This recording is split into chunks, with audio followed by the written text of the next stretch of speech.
Une lettre écarlate est un stigmate que porte une personne pour une faute qu'elle a commise. Le terme fait souvent référence à une honte publique permanente imposée à une personne afin de l'ostraciser. Ceux qui portent une lettre écarlate ressentent la vengeance punitive d'une société impitoyable. Le terme lettre écarlate vient du roman de 1850, La lettre écarlate de Nathanaël. Dans le roman, une femme du nom de Esther Prynne, une résidente de la Nouvelle-Angleterre coloniale, est reconnue coupable d'adultère.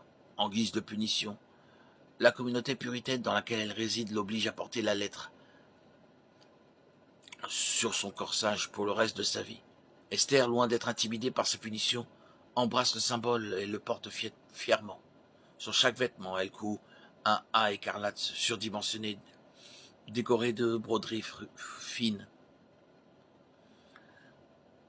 Un des points importants dans le roman est que la punition extérieure infligée par l'homme ne suffit pas à changer le cœur. On trouve des allusions modernes à une lettre écarlate dans les chansons de Taylor Swift. La chanson Love Song de Swift fait référence à une lettre écarlate dans le contexte d'une séparation forcée.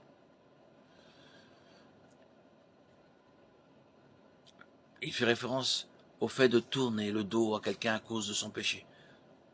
Lorsque nous permettons à la réputation pécheresse d'une personne de devenir son trait le plus marquant, lorsque nous identifions les gens uniquement par leur péché, nous pourrions tout aussi bien coller une lettre écarlate sur leur poitrine. Nous sommes appelés à porter la bonne nouvelle du salut de Jésus au monde entier. Acte 1:8. Les parias de la société ont besoin d'entendre qu'il y a de l'espoir pour eux. Jésus a donné l'exemple en ce sens, car on l'a vu manger avec les pécheurs et les publicains, Marc 2,16. En réponse aux critiques qu'il a reçues, Jésus a dit « Ce n'est pas les bien portants qui ont besoin de médecins, mais les malades. Je ne suis pas venu appeler les justes, mais les pécheurs. » Marc 2,17. Dans Jean 8, lorsqu'une femme adultère fut amenée devant Jésus pour être condamnée publiquement, Jésus avait plusieurs options.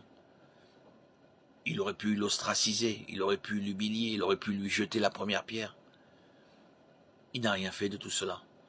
Au contraire, Jésus a pardonné le péché de la femme et lui a ordonné de mener une nouvelle vie. Va maintenant et laisse ta vie de péché. Jean 8:11. La merveilleuse vérité est que Jésus enlève les lettres écarlates. Il n'y a maintenant aucune condamnation pour ceux qui sont en Jésus-Christ. Romains 8:1.